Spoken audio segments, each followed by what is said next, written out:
আল্লাহ রাব্বুল আলামিন পবিত্র কুরআনুল কারীমের মধ্যে বলেছেন সূরাতুল আসরের মধ্যে যে ওয়াল আসরি, সময়ের কসম, ইন্নাল ইনসানা লাফি খুসর, নিশ্চয়ই মানুষ অবশ্যই ক্ষতির মধ্যে আছে,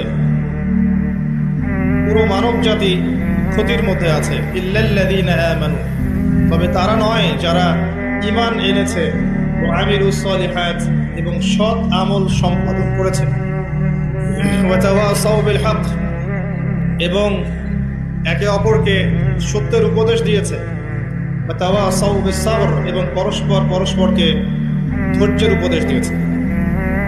আল্লাহ রাব্বুল আলামিন যখন কোনো বিষয়ের কসম করেন, বুঝে নিতে হবে সেই বিষয়টা অত্যন্ত গুরুত্বপূর্ণ। এটা বোঝার জন্য আপনার পিএইচডি করার কোনো দরকার নেই। আল্লাহ পাক নিছক অহেতুক কোনো বিষয়ের কসম কখনই করবেন না। আল কোরআনুল কারীমে আল্লাহ পাক অনেক বিষয়ের কসম করেছেন। ওয়া দুহা, দ্বীপ্রহরের কসম, ওয়াল লাইল, রাতের কসম, ওয়া তিন, তিন ফলের কসম, ওয়া জাইতুন, জাইতুনের কসম, ওয়া শামস, সূর্যের কসম, ওয়াল কমার, চাঁদের কসম। এমন অনেক শপথ বা কসম আল্লাহ পাক করেছেন। ঠিক একইভাবে আল্লাহ পাক ওয়াল আসরি বলে সময়ের কসম করেছেন। বুঝে নিতে হবে সময় আমাদের জীবনের সবচেয়ে গুরুত্বপূর্ণ বিষয়। সময়কে যে মূল্যায়ন করতে পারবে না, সময় তাকে মূল্যায়ন করবে না। একটা সময় ছিল যখন শুধু আল্লাহ একাই ছিলেন, আর কেউ ছিল না। হুয়াল আউয়ালু ওয়াল আখির ওয়াজ যাহিরু ওয়াল বাতিন। একটা সময় ছিল যখন আল্লাহ ছাড়া কেউ ছিলেন না, আবার একটা সময় আসবে যখন আল্লাহ ছাড়া কেউ থাকবেন না। তিনি প্রকাশ্য, তিনি গোপন, তিনি প্রথম, তিনি শেষ। মাঝখানে আল্লাহ রাব্বুল আলামিন 6 দিনে সৃষ্টি করেছেন এই মহাবিশ্ব, এবং মহাবিশ্ব সৃষ্টি করার পরে অনন্তকাল, অনেক সময় পর্যন্ত এই মহাবিশ্বে মানুষের কোনো অস্তিত্ব ছিল না। এখন মানুষের কর্মকাণ্ড দেখলে মনে হয় যে মানুষই সব। মানুষ বিশ্ব চালাচ্ছে, অর্থনীতি চালাচ্ছে, রাজনীতি চালাচ্ছে, সমাজনীতি চালাচ্ছে, পরিবার চালাচ্ছে, ধর্ম চালাচ্ছে, মানুষ সব কিছু করছে। মানে এখন ভাবখানা দেখলে মনে হয় যে মানুষ ছাড়া পৃথিবীতে কিছুই নেই, আমরাই সব, আর পৃথিবীটা আমাদেরই।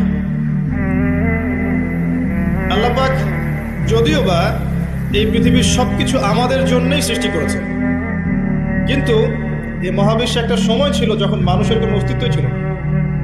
সূরা দাহরের 1 নম্বর আয়াত পড়ে দেখেন, আল্লাহ পাক বলেছেন, হাল আতা আলাল ইনসান হিনুম মিনাদ দাহরি লাম ইয়াকুন শাইআন মাযকুর। মানুষের উপর একটা সময় চলে গেছে যখন মানুষ কোনো আলোচ্য বিষয়ই ছিল না। মানুষ কোনো আলোচ্য বিষয় ছিল, মহাবিশ্ব তার জায়গায় ছিল, এই মহাবিশ্বে আমরা ছিলাম না। এরপর আল্লাহ রাব্বুল আলামিন মানুষ সৃষ্টি করলেন, করে ফেরেশতাদেরকে বললেন সিজদা করতে। তার আগে আল্লাহ পাক যা করেছেন, আল্লাহ পাক ফেরেশতাদেরকে ডেকে বলেছেন যে আমি পৃথিবীতে খলিফা পাঠাতে চাই। ইয ক্বালা রাব্বুকা লিল মালায়েকা ইন্নী জাঈলুন ফিল আরদি খলিফা। যখন আল্লাহ পাক ফেরেশতাদেরকে বললেন যে নিশ্চয়ই আমি পৃথিবীতে আমার খলিফা পাঠাতে চাই।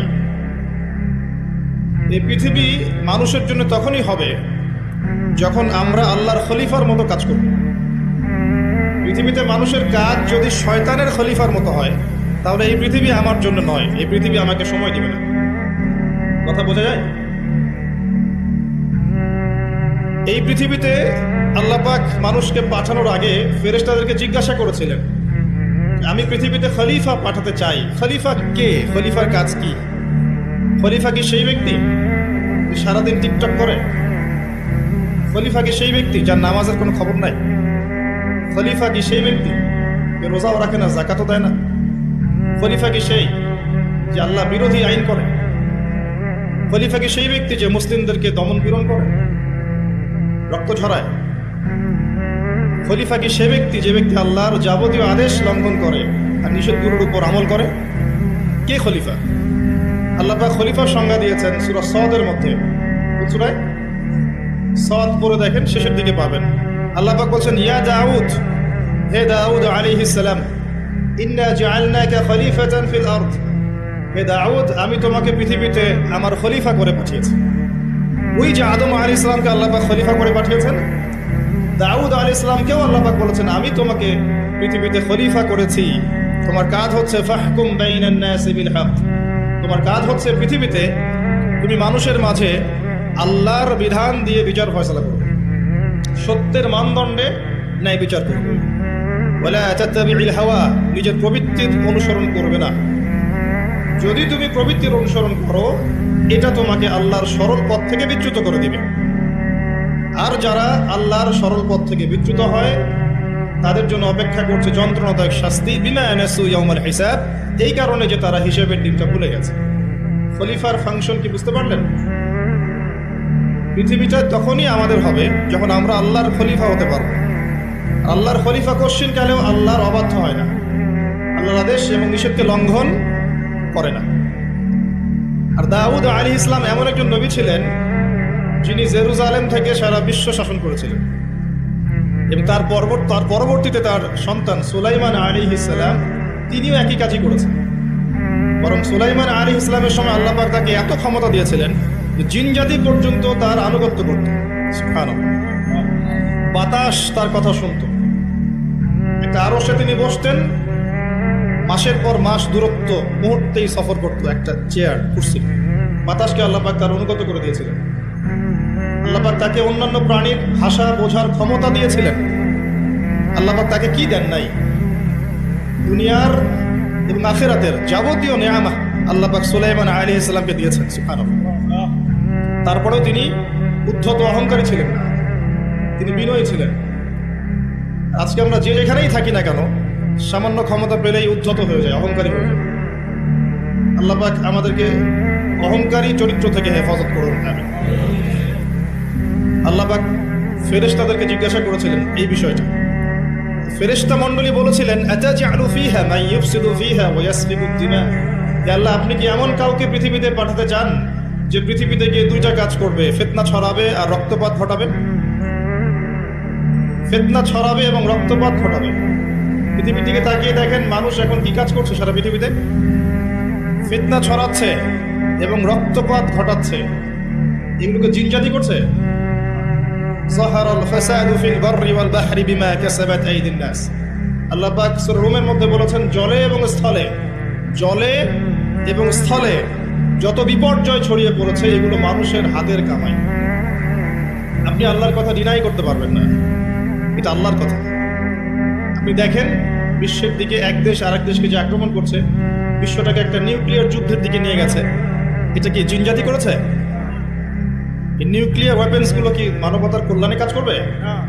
একটা যদি আল্লাহ না করুক বিস্ফোরিত হয়, আর এটা সমূহ সম্ভাবনা আছে যে হতেই পারে আগামীতে, তখন বিশ্বের এই অবস্থা থাকবে? নিশ্চিত কেন থাকবে না। আপনি দেখেন অর্থনীতির মধ্যে আমরা যে সুদভিত্তিক অর্থনীতি চালু করেছি, এটা কি জিনজাতি করেছে? আর এর মধ্য দিয়ে কি আমাদের কল্যাণ হচ্ছে? আমরা সংস্কৃতির নামে যে অশ্লীলতা ছড়িয়ে দিয়েছি, নারী পুরুষের ফ্রি মিক্সিং বেলাল্লাপনা ছড়িয়েছি, পর্নোগ্রাফি ছড়িয়েছি, মাদক দ্রব্য ছড়িয়ে দিয়েছি। আমরা নারীরা এখন পোশাক পরেও নগ্ন হয়ে ঘুরছে, পুরুষ নারীর পোশাক পরছে, নারী পুরুষের পোশাক পরছে, ফাংশনাল রোল চেঞ্জ হয়ে গেছে। প্রজন্মের পর প্রজন্ম যাচ্ছে, তারা জীবনের উদ্দেশ্য কি জানে না। মাদক, ক্যাসিনো, টিকটক, ফেসবুক, ইউটিউবিং ইত্যাদি ভোগ বিলাসে তারা ব্যস্ত আছে। এগুলো কি জিনজাতি করছে? ফাসাদ, যত ফাসাদ, গ্লোবাল ফাসাদ, ইকোনমিক ফাসাদ, পলিটিক্যাল ফাসাদ, সামাজিক ফাসাদ, প্রতিটা সেক্টরে পারিবারিক ফাসাদ, কোনো ক্ষেত্রেই ফাসাদ জিনজাতি ছড়াচ্ছে না। কারা ছড়াচ্ছে? এটা আল্লাহ বলেছেন যাহারাল ফাসাদু ফিল বাররি ওয়াল বাহরি বিমা কাসাবাত আইদিন নাস। মানুষের ফাসাদ এমন পর্যায়ে পর্যন্ত চলে গেছে প্রাকৃতিক ভারসাম্য এখন নষ্ট হয়ে যাচ্ছে। গতকালকের নিউজ দেখবেন যে হিমবাহ এত দ্রুত গলছে, বিগত শতাব্দীর চাইতে 80 গুণ বেশি দ্রুত বরফ গলে যাচ্ছে, এবং এতে 100 কোটি মানুষের জীবন হুমকির মুখে সামনে। এর কারণ হচ্ছে বাতাসে পরিবেশে carbon die oxide, carbon monoxide গ্যাসটা বেশি, এবং মিলস অ্যান্ড ফ্যাক্টরিজ, ইন্ডাস্ট্রিজ এগুলোর মধ্য দিয়ে আমরা পরিবেশের ভারসাম্য নষ্ট করে ফেলেছি। কে করেছে? জিনজাতি। প্রত্যেকটা সেক্টর, জলবায়ু দেখেন, ভৌগোলিক পরিবর্তনগুলো দেখেন, বনভূমি উজাড় করা দেখেন, এই যে জমিনের উপর জুলুম দেখেন, আকাশ নিয়ে এখন যুদ্ধ হচ্ছে, অমুক গ্রহ আমার, এ বলছে না অমুক গ্রহ আমার, মহাকাশ বাহিনী পর্যন্ত গঠন করছে, যত ফাসাদ দেখবেন সব মানুষ করছে। এই কথাটাই ফেরেশতারা বলেছিলেন, আতাজআলু ফীহা মা ইউফসিদু ফীহা ওয়া ইয়াসফিকু দিমা। আল্লাহ, আপনি কি এমন কাউকে পৃথিবীতে পাঠাতে চান যারা পৃথিবীতে গিয়ে রক্তপাত ঘটাবে আর ফাসাদ সৃষ্টি করবে? আল্লাহ পাক সেই কথাই বলেছেন সূরা রুমের মধ্যে, জলে স্থলে যত বিপর্যয় এগুলো মানুষের হাতের কামাই। অস্বীকার করার কোনো বুদ্ধি নাই, এগুলো আমাদের হাতের কামাই। ব্যক্তিগত পর্যায়ে ওয়াল আসরি, সময়ের কসম, কেউ যদি সময়কে মূল্যায়ন না করে সে নিজে তার নফসের উপর জুলুম করবে, ফাসাদ সৃষ্টি করবে না? আসেন, এরপরে আল্লাহ পাক মানুষ সৃষ্টি করলেন আদম আলাইহিস সালামকে এবং তাকে জ্ঞান শিক্ষা দিলেন। ওয়াআল্লামা আদম আল আসমা কুল্লাহা, আল্লাহ পাক আদম আলাইহিস সালামকে সমস্ত জ্ঞান শিক্ষা দিয়েছেন। বলেন সুবহানাল্লাহ। সমস্ত নাম কে শিক্ষা দিয়েছেন? জ্ঞান কি বুদ্ধি থেকে আসে না অভিজ্ঞতা থেকে আসে? ফিলোসফিক্যাল থটস আছে এরকম, জ্ঞান আসে বুদ্ধি থেকে, কেউ বলে জ্ঞান আসে অভিজ্ঞতা থেকে, কেউ বলে জ্ঞান হচ্ছে সমন্বয় মতবাদ, কিছু বুদ্ধি কিছু অভিজ্ঞতা। কিন্তু আল্লাহ কোরআনে বলছেন জ্ঞান আসে কার পক্ষ থেকে? আল্লাহর তরফ থেকে। সূরা কাহফ 29 নম্বর আয়াত পড়ে দেখেন, ওয়া কুলিল হাক্কু মির রাব্বিকুম, হক তোমার রবের পক্ষ থেকে নাজিল হয়। হকটা কি? যখন তাওরাত নাজিল হয়েছিল, তাওরাত ছিল কি? হক। যখন জাবুর নাজিল হয়েছে, জাবুর কি ছিল? যখন ইনজিল নাজিল হয়েছে, ইনজিল কি ছিল? যখন কোরআন নাজিল হয়েছে এবং সুন্নাহ এসেছে, কিয়ামত পর্যন্ত হক কি থাকবে? অন্য কোনো হকের মানদণ্ড থাকবে? যদি কোনো বিষয়ে কোরআন এবং সুন্নাহর সাথে মেলে, এটা মানতে কোনো আপত্তি আছে? আর যদি কোনো বিষয়ে কোরআন সুন্নাহর সাথে না মেলে, ছাড়তে কোনো আপত্তি আছে? যদি ছাড়ি তাহলে কি আমি সন্ত্রাসী হয়ে যাব? আর যদি মানি তাহলে কি আমি মৌলবাদী হয়ে যাব? কোরআন এবং সুন্নাহর সাথে যা মেলে এটা যদি আমি মেনে নেই, এটা কি আমার অপরাধ? কোরআন এবং সুন্নাহ কি আল্লাহর পক্ষ থেকে আসেনি? এবং সেই আল্লাহ কি মহাবিশ্বের পরিচালক নন? তো যদি আল্লাহর দাসত্ব করি আমি কি অন্যায় কিছু করছি? হ্যাঁ, এই দাসত্ব কেমন হবে? শৈথিল্যতা প্রদর্শন করা যাবে না, চরমপন্থাও প্রদর্শন করা যাবে না। আপনি মধ্যমপন্থী থাকবেন। ওয়া কাযালিকা জাআলনাকুম উম্মাতান ওয়াসাতা, আল্লাহ পাক বলেছেন এভাবেই আমি তোমাদেরকে মধ্যমপন্থী উম্মাহ করেছি, যাতে করে তোমরা সাক্ষী হতে পারো। আমরা আশপাশে অনেক নয়েজ শুনতে পাচ্ছি, কথাবার্তা।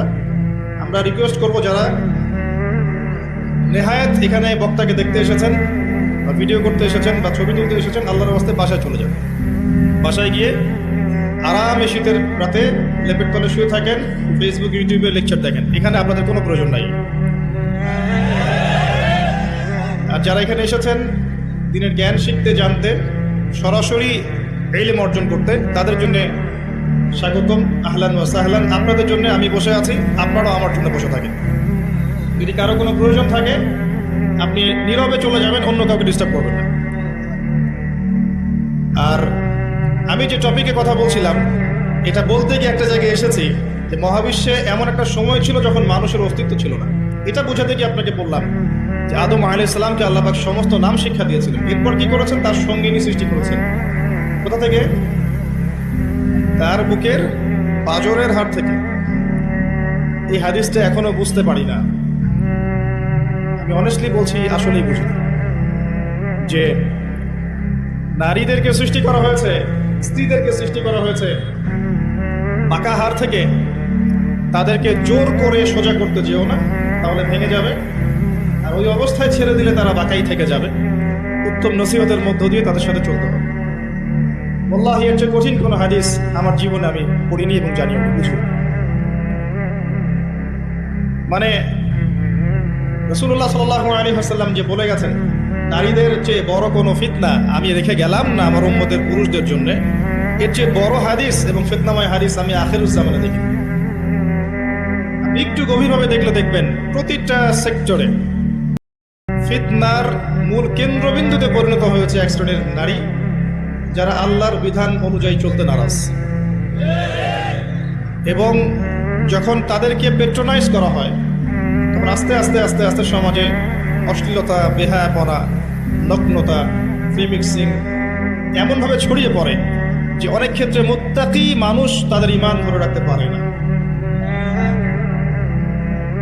আল্লাহ পাক আমাদের প্রত্যেকের ঘরে ঘরে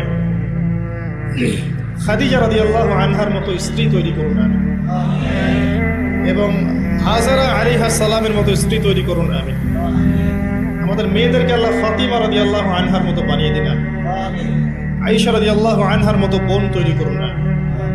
আমি যে দোয়াটা করলাম, এই দোয়াটা এত গুরুত্বপূর্ণ, এটার ফলশ্রুতিতে একটা সমাজের শৃঙ্খলা, ব্যালেন্স টিকে থাকে। কে খাদিজা রাদিয়াল্লাহু আনহা? রাসূলুল্লাহ সাল্লাল্লাহু আলাইহি ওয়াসাল্লামের সাথে যখন কেউ ছিল না, তখন একজন নারী, তার স্ত্রী তার সাথে ছিল, তার নাম খাদিজা রাদিয়াল্লাহু আনহা। সারা জীবন তিনি তার পাশে ছিলেন। এবং ওই যে গারে হেরায় যখন নবী সাল্লাল্লাহু আলাইহি ওয়াসাল্লাম আল্লাহকে ডাকতেন, গারে হেরা যারা দেখে এসেছেন, হজ করেছেন, একবার উমরা করেছেন বা গিয়েছেন ওখানে, তারা জানেন যে এটা কত উঁচু। যুবক হয়েও আমরা সেখানে চড়তে হিমশিম খেয়ে, খাদিজা রাদিয়াল্লাহু আনহা সেখানে খাবার পৌঁছে দিতেন, পানি পৌঁছে দিতেন। তার সম্পত্তি, তার সম্মান, তার মর্যাদা, তার ব্যাংক ব্যালেন্স, প্রতিপত্তি সব কিছু তিনি মুহাম্মদ সাল্লাল্লাহু আলাইহি ওয়াসাল্লাম এবং তার দ্বীনের জন্য উৎসর্গ করে দিয়েছেন। খুব কম মানুষকেই জিবরাইল আলাইহিস সালাম সালাম জানিয়েছেন, তার মধ্যে একজন হচ্ছেন খাদিজা রাদিয়াল্লাহু আনহা। নবী করিম সাল্লাল্লাহু আলাইহি ওয়াসাল্লামকে তিনি বলছেন, ইয়া রাসূলুল্লাহ, ওই যে খাদিজা আসছেন, তিনি যখন আসবেন তখন তাকে আমার পক্ষ থেকে সালাম জানান এবং তাকে বলবেন, আল্লাহ আপনার জন্য জান্নাতে এমন একটা ঘর নির্মাণ করেছেন যে ঘরের মধ্যে কোনো কোলাহল নাই, কোনো চিল্লা চিল্লি হইচই কিছু নেই, সুকুন এবং শান্তি। তো কোথায় সেই যুগ, যে যুগে প্রত্যেক ঘরে ঘরে খাদিজা রাদিয়াল্লাহু আনহা থাকতেন? কে হাজেরা আলাইহিস সালাম? ইব্রাহিম আলাইহিস সালাম তার দুই স্ত্রী সারাহ এবং হাজরা। হাজরা আলাইহিস সালাম এবং ইসমাঈল আলাইহিস সালামকে তিনি রেখে যাচ্ছেন আল্লাহর আদেশে জনমানব শূন্য একটা জায়গায়, এবং তাদের সাথে আছে কিছু খাবার এবং কিছু পানি, রেখে তিনি চলে যাচ্ছেন সেখান থেকে। আর হাজরা আলাইহিস সালাম বলছেন যে, ইয়া ইব্রাহিম আইনা তাযহাব, ইব্রাহিম আপনি কোথায় যাচ্ছেন? ইব্রাহিম আপনি কোথায় যাচ্ছেন? ইব্রাহিম আলাইহিস সালাম নিশ্চুপ, কোনো কথা বলতে পারছেন না, কষ্টে বুকটা ছিঁড়ে যাচ্ছে। ছোট্ট একটা বাচ্চা এবং স্ত্রীকে রেখে যাচ্ছেন জনমানব শূন্য জায়গায়। তখন হাজরা আলাইহিস সালাম বলছেন, আপনি কি আমাদেরকে আল্লাহর আদেশে ছেড়ে যাচ্ছেন ইব্রাহিম? আপনি কি আমাদেরকে আল্লাহর আদেশে এখানে ছেড়ে যাচ্ছেন ইব্রাহিম? ইব্রাহিম আলাইহিস সালাম খালি মাথা নাড়ছেন, না, আল্লাহর আদেশে ছেড়ে যাচ্ছেন। তখন হাজরা আলাইহিস সালাম বলছেন, তাহলে আল্লাহ আমাদেরকে কখনো অপদস্থ করবেন না। এই সেই নারী যার কাছে খাবার নেই, পানি নাই, সামান্য কয়েকটা খেজুর, ছোট্ট একটা বাচ্চা, পানির যন্ত্রণায় বাচ্চা কাতরাচ্ছে, তিনি দৌড়াচ্ছেন সাফা থেকে মারওয়া, মারওয়া থেকে সাফা, তিনি একটু পানি পান। আল্লাহর কাছে এই দৌড়ানোটা এত ভালো লেগেছে, আল্লাহ পাক কিয়ামত পর্যন্ত এটা রেখে দিয়েছেন। সুবহানাল্লাহ।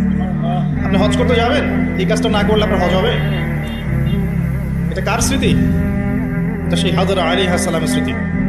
এই যে তাওয়াক্কুলকারিণী নারী, আল্লাহর প্রতি ভরসাকারিণী, সবরকারিণী নারী, তার গর্ভ থেকে এমন সন্তান এসেছে যে সন্তানকে বাবা বলছে, ইয়া বুনাই, হে আমার সন্তান, ইন্নী আরা ফিল মানামি আন্নী আযবাহুক, আমি স্বপ্নে দেখেছি আমি তোমাকে জবাই করছি, ফানজুর মাযা তারা, তোমার কি রায় আমাকে বলো।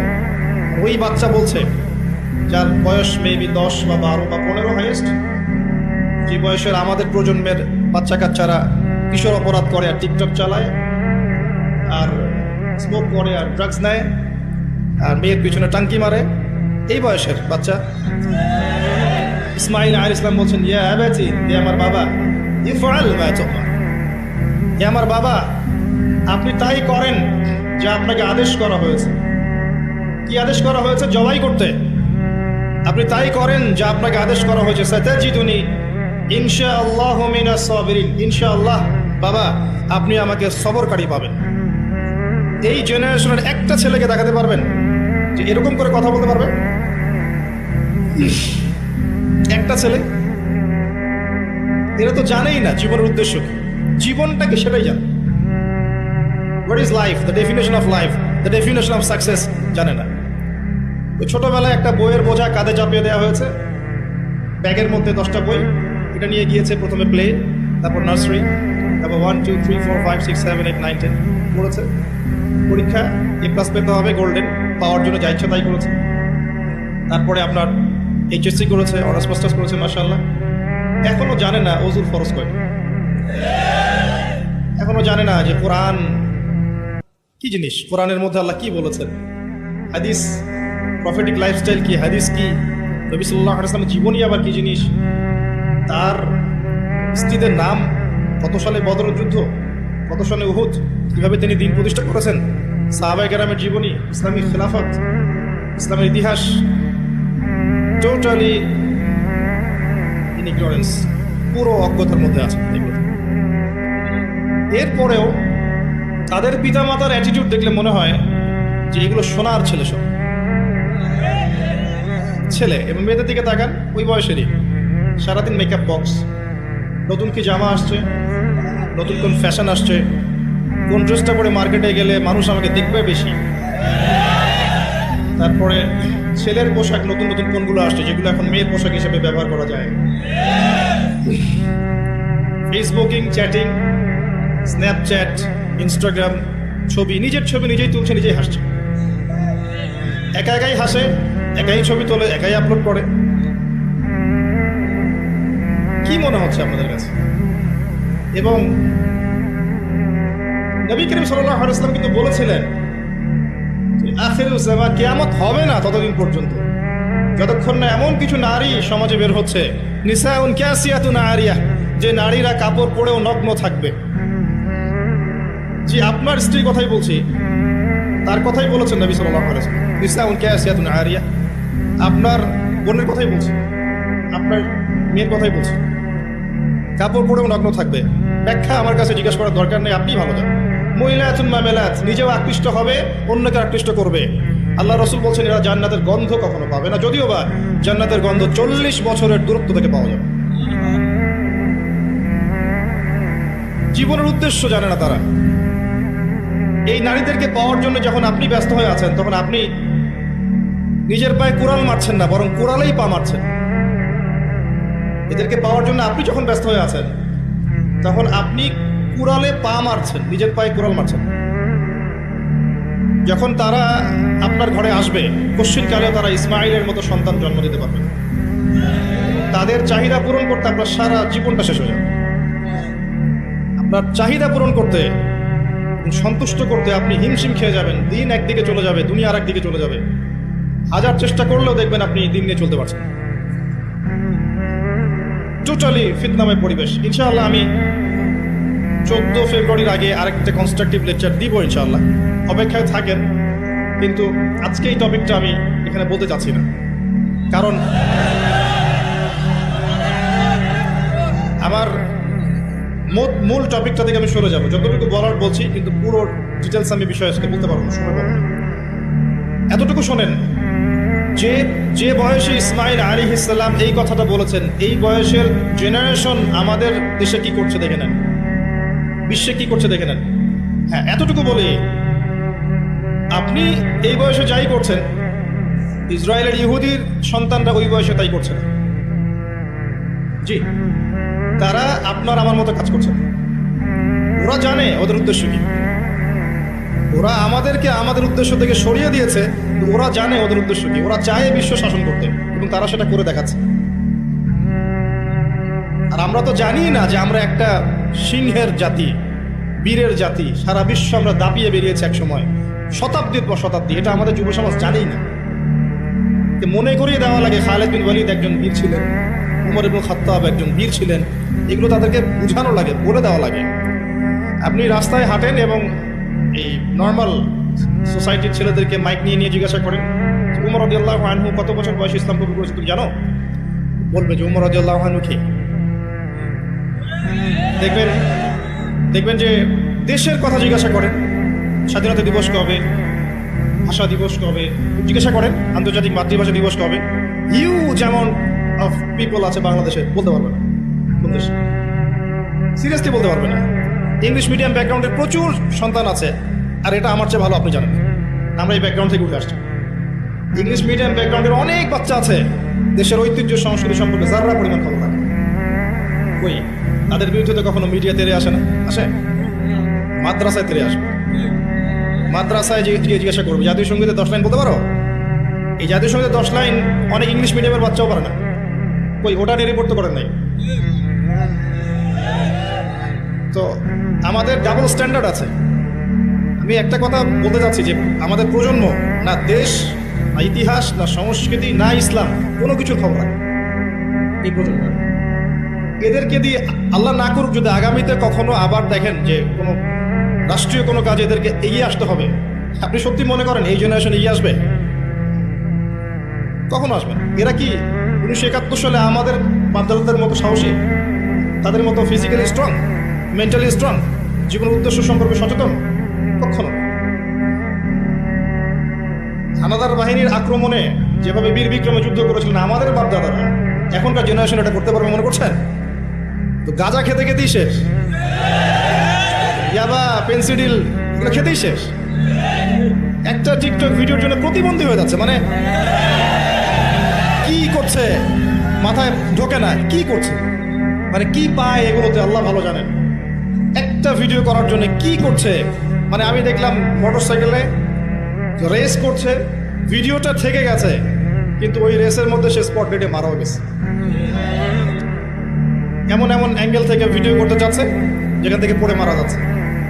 মানে একটা আয়াত মনে পড়ে, এই একটাই মনে পড়ে এই বিষয়গুলো দেখলে।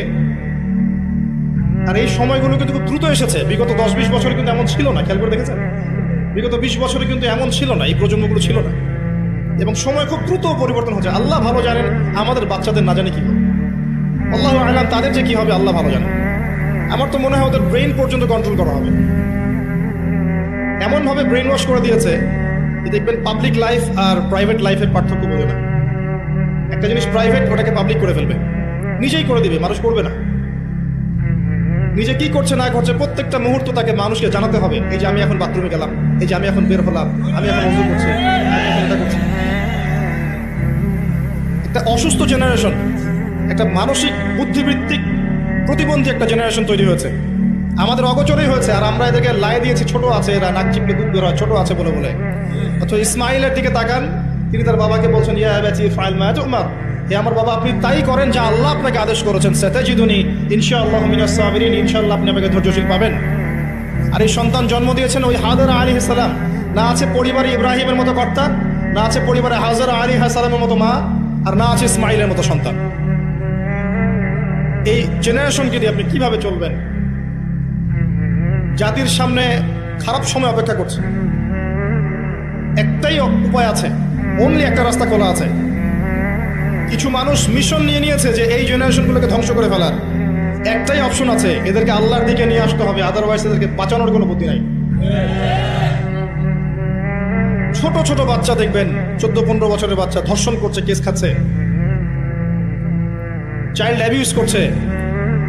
এক ধর্ষকের ব্যাপারে সেদিন দেখলাম এমন পলিসি অবলম্বন করেছে যে রেপের পর রেপ করে যাবে, কিন্তু যাকে রেপ করা হবে সে প্রেগনেন্ট হবে না, সে এমন ব্যবস্থা গ্রহণ করেছে। কি পরিমাণ মানুষের অধঃপতন চিন্তা করে দেখেন। ছোট ছোট বাচ্চাগুলো দেখবেন কিশোর অপরাধ করছে, কিশোর গ্যাং তৈরি করেছে। ছোট ছোট বাচ্চা বিভিন্ন মুভিজ দেখছে, অপসংস্কৃতিগুলো দেখে দেখে শিখছে। শেখার এগুলো তো এমনি এমনি আসেনি, কারো না কারো দেখে তো শিখেছে।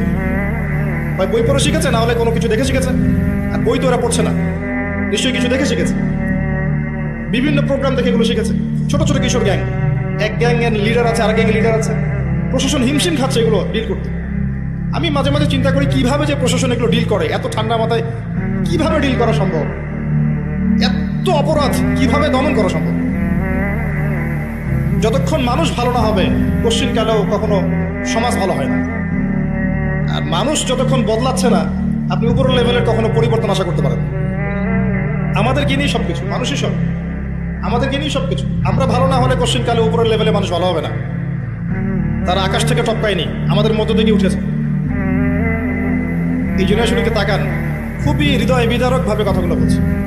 এর ছেলেদের অবস্থা এমন। আরো কিছু গেমস আছে, অনলাইন গেমস দেখবেন, বিভিন্ন গেমস, মুভিজ, কালচার্স, এগুলোতে এত এডিক্টেড, মানে 5 বার মুয়াজ্জিন ডাকছে হাইয়া আলাস সালাহ, ও কানেই যায় না। নামাজ কি জিনিস? মানে কখনো কখনো দেখা যায় এই টাকা নেয়ার জন্যে, গেমসের টাকা নেয়ার জন্যে, বা যে ছোটোখাটো নেশাগুলো করে এগুলো টাকা নেয়ার জন্যে চুরি করতে, ডাকাতি করতে, কাউকে হত্যা করতে, পিতামাতার অবাধ্য হতে, ইভেন কি পিতামাতাকে খুন করতে পর্যন্ত দ্বিধা করছে না। কত ঘটনা আছে, এগুলো এক্সাম্পল দেওয়ার দরকার নেই আমার, আপনারা জানেন, পেপার পত্রিকা খুললেই দেখা যায় এগুলো। আমরা যেন জেনেও না জানার ভান করছি, দেখেও না দেখার ভান করছি, আমাদের বাচ্চারা এভাবে নষ্ট হয়ে যাচ্ছে। আর এই জেনারেশনে মেয়েদের দিকে তাকানো, যে বললাম, একটা মৌলিক প্রশ্নের উত্তর তারা দিতে পারবে না যে আল্লাহ তোমাকে সৃষ্টি করেছেন কি জন্য?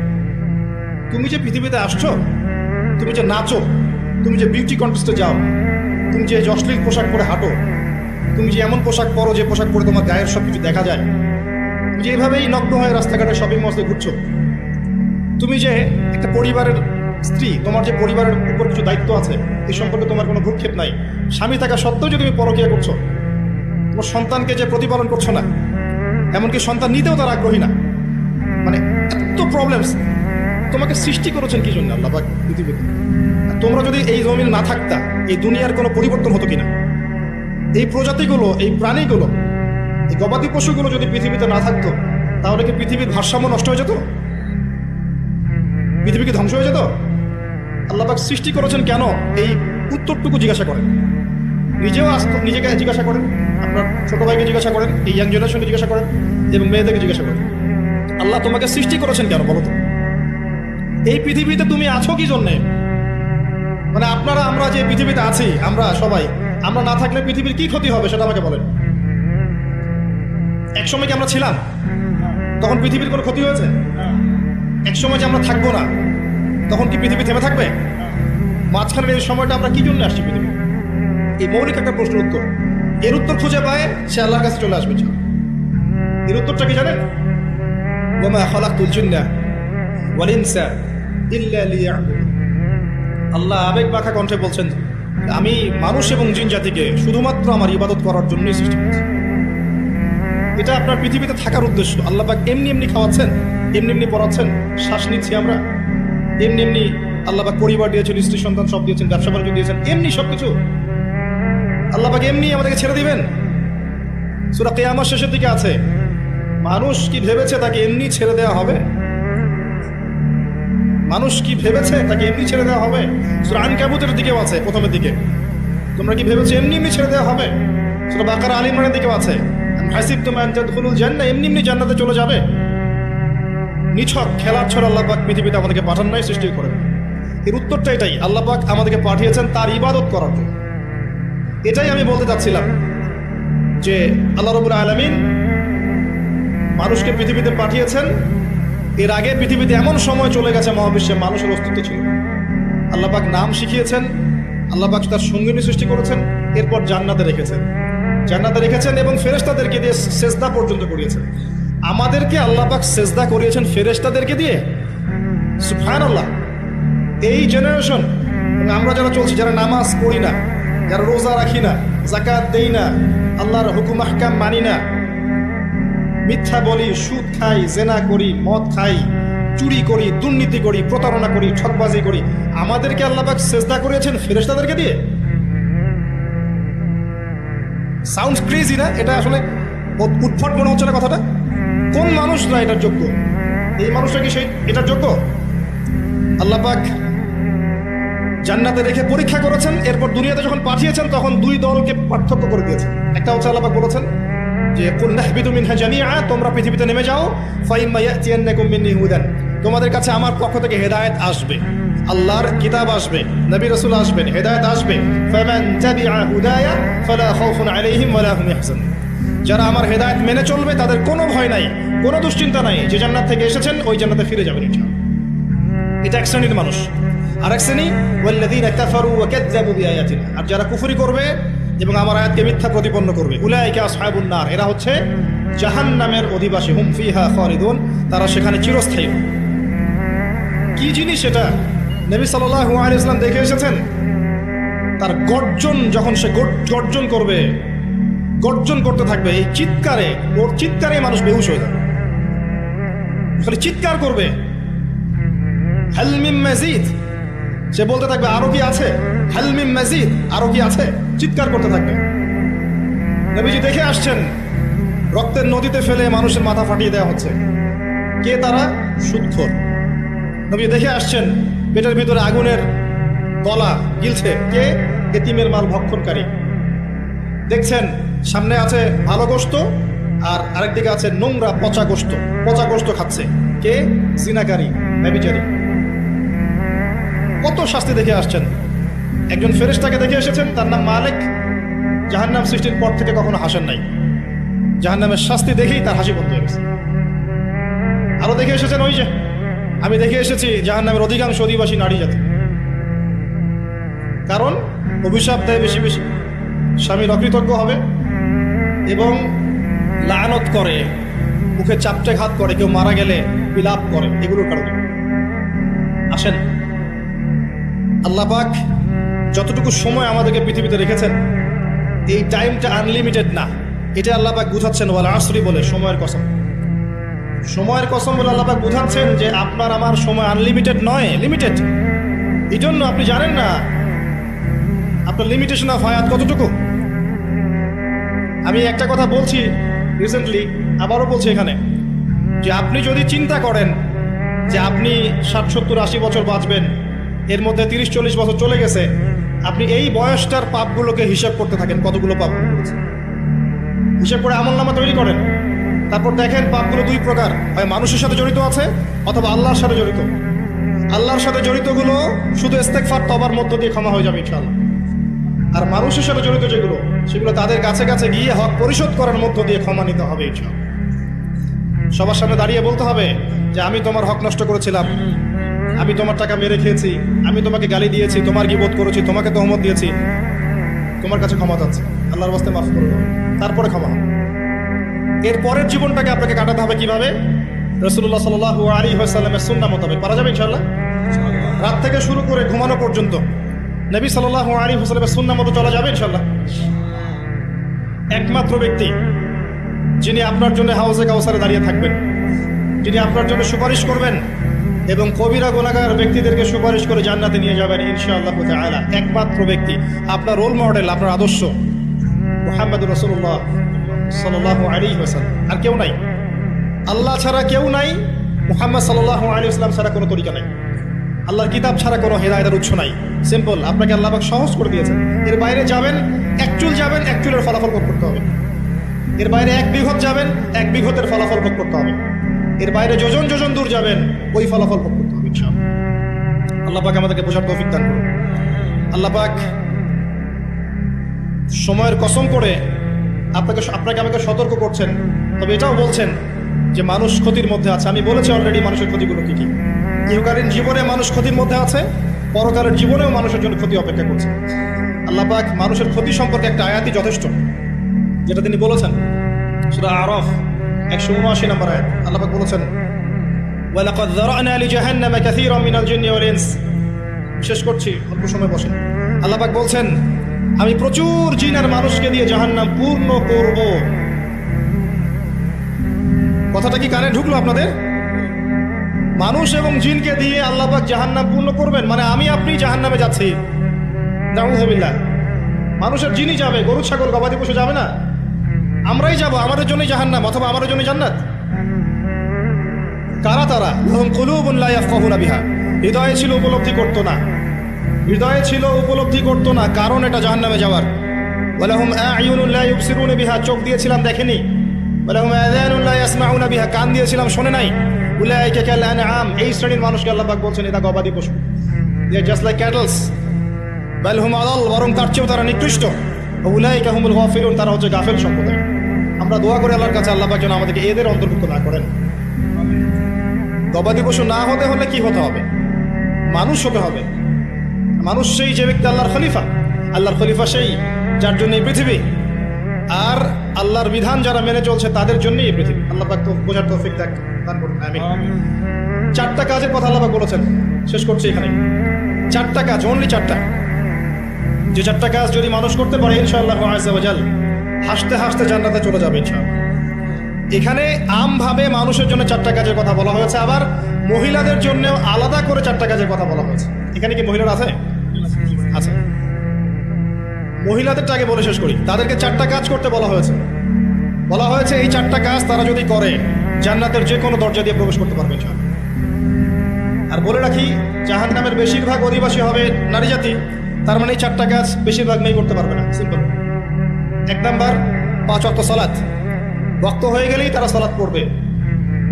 সালাত তো এখন অনেক মাদ্রাসার মেয়েও পড়ে না, জানেন? হ্যাঁ, অনেক সময় দেখা যায় মানে কালচারাইজড হয়ে পড়ছে, কিন্তু মাদ্রাসা থেকে বের হয়ে গেছে, নামাজ ছেড়ে দিয়েছে। একটু চাপের মধ্যে ছিল, নামাজ পড়তো, ছেড়ে দিয়েছে, নামাজ শেষ। নামাজ 5 ওয়াক্তের কথা বলা হচ্ছে। আবার অনেক সময় দেখা যায় অনেক মহিলা বা মেয়ে যারা বিপথে ছিল, তওবা করে ইসলামের দিকে এসেছে, এরা দেখবেন মাশাআল্লাহ অনেক কঠিন পর্দা করছে, নামাজ পড়ছে, এমন আছে। তারপরে রাসূল সাল্লাল্লাহু আলাইহি ওয়াসাল্লাম বলেছেন রমজান মাসের সওম, রমজান মাসে রোজা রাখতে হবে, দ্বিতীয় কাজ। 3 নাম্বার লজ্জাস্থানের হেফাজত, মানে খাস পর্দা। আর মেয়েদের পুরো দেহই লজ্জাস্থান, মেয়েদের পুরো দেহটাই কি লজ্জাস্থান। আর 4 নাম্বার স্বামীর আনুগত্য করা। স্বামী, এটা তো মঙ্গল গ্রহের কথা, এই কথার তো বাস্তবায়ন থাকতে পারে না এই সমাজে, সম্ভব? আল্লাহু আ'লাম। আল্লাহ পাক নারীদেরকে বুঝদান করুন। স্বামীর আনুগত্য করা মনে করে দাসত্ব। আমি আনুগত্য করতে যাবো কেন? এটা দাসত্বের ব্যাপার। আমি কখনো দাসত্ব করতে রাজি নই, বরং আমরা সমান। আমরা কি সমান? আল্লাহ পাক দিয়েছেন অগ্রাধিকার, সে চায় সম অধিকার। আল্লাহ দিয়েছেন অগ্রাধিকার, মানে পুরুষের চেয়ে নারীর অধিকারটা আল্লাহ বেশি দিয়েছে কোরআন এবং হাদিসে। ওকে শিখিয়ে দেওয়া হয়েছে যে তুমি সমান অধিকারের আন্দোলন করো, তাই করছে। তো তারপরেও দিন শেষে গিয়ে দেখবেন যা লাউ তাই কদুই আছে। আসলে আদতে কোনো পরিবর্তন হয়নি প্রেক্ষাপটের, শুধু ফাসাদ ছড়িয়েছে, জেনা বেড়েছে, ধর্ষণ বেড়েছে, পরকীয়া বেড়েছে, সামাজিক কাঠামো ভেঙে গেছে, এবং ডে বাই ডে আর হতেই আছে। রাত এখন আর রাত নাই, রাত দিন হয়ে গেছে। আবার দিনও এখন দিন নাই, দিন আবার রাতের পোশাক করছে। আর রাত যখন রাত থাকে না, দিন যখন দিন থাকে না, তখন দিন কি করে? দিন আর রাতের কাছে গিয়ে সুখ পায় না, দিন দিনের কাছে যায়। এই জন্য সমকামিতা বাড়ছে। কথা বোঝা যায়? এই জন্য সমকামিতা বাড়ছে। আর মাশাআল্লাহ রাতও এখন রাতের সাথে থাকতে চায়। সেও বলে যে পুরুষের সাথে বিয়ে করার দরকার নেই, আমার নারীর সাথে বিয়ে লিভ টুগেদার। এবং বিভিন্ন দেশে এটাকে আবার বৈধতাও দেওয়া হয়েছে। হ্যাঁ, কোন বিশ্বে থাকেন, বিশ্বের খবর নেন, তখন আপনি চিন্তা করবেন যে আমি যদি আসহাবুল কাহাফের মতো চলে যেতে পারতাম খুব ভালো হতো। আপনি যদি প্রেক্ষাপট সত্যি বুঝতে পারেন, তখন মনটা চাবে যদি কেউ আমাকে পাহাড়ের কোনো একটু জায়গা দিত, আর 2 বেলা খাবারের ব্যবস্থা আমার থাকতো, আমার সাথে আর অল্প কিছু মানুষ থাকতো, আমরা টোটালি সমাজ থেকে আলাদা, ওখানে আমরা চাষবাস করছি, খাচ্ছি যাচ্ছি, 5 ওয়াক্ত আজান হচ্ছে, নামাজ হচ্ছে, শান্তি শৃঙ্খলার সাথে এখানে বসবাস করছি, ওখানে মারা যাচ্ছে, এই ফিতনার মধ্যে আসছে। মনে হতো এটি অনেক ভালো, হাজার গুণ দরকার নাই আমার সিভিলাইজড হওয়ার। এই হাদিসটা নবী সাল্লাল্লাহু আলাইহি ওয়াসাল্লাম বলেছেন। কিন্তু আখিরুজ্জামানে এমন একটা ফিতনার সময় আসবে যখন মুমিনের জন্য কিছু সম্পদ হবে, শ্রেষ্ঠ সম্পদ হবে, কিছু গবাদি পশু, কিছু গরু, কিছু ছাগল, যেগুলো নিয়ে সে পাহাড়ি এলাকায় চলে যাবে, সেখানে একা একা থাকা শুরু করবে, সে তার দিন নিয়ে পালিয়ে যাবে ফিতনা থেকে। হাদিসেও আছে আসহাবুল কাহফ এটাই করেছিলেন। যাই হোক, তবে শুরুতে এটা করতে যাওয়া বুদ্ধিমানের কাজ না, কারণ আগে আপনাকে ঈমান লালন করতে হবে, ঈমানের দাওয়াত দিতে হবে, প্রচার প্রসার করতে হবে, বিপদ আপদ বালা মুসিবত আসলে সবর করতে হবে, পরিস্থিতি পরিবর্তনের চেষ্টা করতে হবে। দেন যদি দেখেন যে কোনোভাবেই কোনো কাজ হচ্ছে না, আস্তে আস্তে করে ফিতনা থেকে ডিসকানেক্ট। আমর ইবনে আস রাদিয়াল্লাহু আনহু বলছেন, ইয়া রাসূলুল্লাহ, ফিতনার সময় কিভাবে চলবো? নবী সাল্লাল্লাহু আলাইহি ওয়াসাল্লাম বলছেন, কম কথা বলবা, কথা একদম কম বলবা। তারপর কি করবো? ইয়া রাসূলুল্লাহ, ঘরে থাকবা, প্রয়োজনে বেরি হবে না বাইরে, ঘরে থাকবা, দরজা লাগিয়ে দিয়ে, বিনা প্রয়োজনে বেরি হবে না বাইরে। আর কি ইয়া রাসূলুল্লাহ? বেশি বেশি তোমার গুনাহের জন্য কান্নাকাটি করো, ইনশাআল্লাহ তুমি সফল হয়ে যাবে। এসব অপশন নাই আপনার সামনে। এখন আসেন, 4টা কাজ করতে বলেছেন, নারীতে 4টা কাজ বললাম, নামাজ, 5 ওয়াক্ত, সওম, একটা কি বললাম, লজ্জাস্থানে হেফাজত, খাস পর্দা, এবং 4 নম্বর হচ্ছে স্বামীর আনুগত্য। আর খাস পর্দা বলতে আমি ডিজিটাল বোরখা বুঝাইনি। এমন বোরখা পরে যদি গায়ের অঙ্গ প্রত্যঙ্গ বোঝা যায়, বোরখা পরেও যদি গায়ের অঙ্গ প্রত্যঙ্গ বোঝা যায়, কাঠামো বোঝা যায়, ওই বোরখাটা আগে পুড়িয়ে ফেলবেন। আচ্ছা, এরপর সবার জন্য 4টা কাজ আল্লাহ পাক বলেছেন। ঈমান 1 নম্বর কি?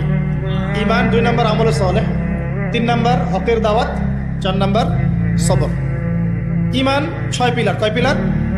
আল্লাহ বিশ্বাস, তারপরে বলেন ফেরেশতাগণে বিশ্বাস, নবী রাসূলগণে বিশ্বাস, আসমানি কিতাব সমূহে বিশ্বাস, পরকালে বিশ্বাস, তাকদীরের ভালো মন্দে বিশ্বাস। 6টা। আমানতু বিল্লাহ মালাইকাতিহি ওয়া কুতুবিহি ওয়া রুসুলিহি ওয়াল ইয়াউমিল আখির ওয়াল কদরি খাইরিহি ওয়া শাররিহি।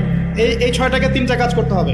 1 নাম্বার তাসদিক বিল জিনান, হৃদয় থেকে বিশ্বাস করা, ইকরার বিল লিসান, আপনাকে মৌখিক স্বীকৃতি প্রদান করতে হবে, আর 3 নম্বর হচ্ছে আমাল বিল আর কাজে বাস্তবায়ন করতে হবে। এই 3টা কাজ। এই ঈমান লালন করার পরে আমলে সালেহ। আমলে সালেহ কি? এক কথায় উত্তর, আল্লাহ পাক কোরআনে যা করতে বলেছেন করলে আমলে সালেহ। বোঝা যায়? আল্লাহ পাক কোরআনে যা করতে বলেছেন করার নাম কি? আমলে সালেহ। যেমন সালাত, সিয়াম, যাকাত, হজ, উমরা ইত্যাদি।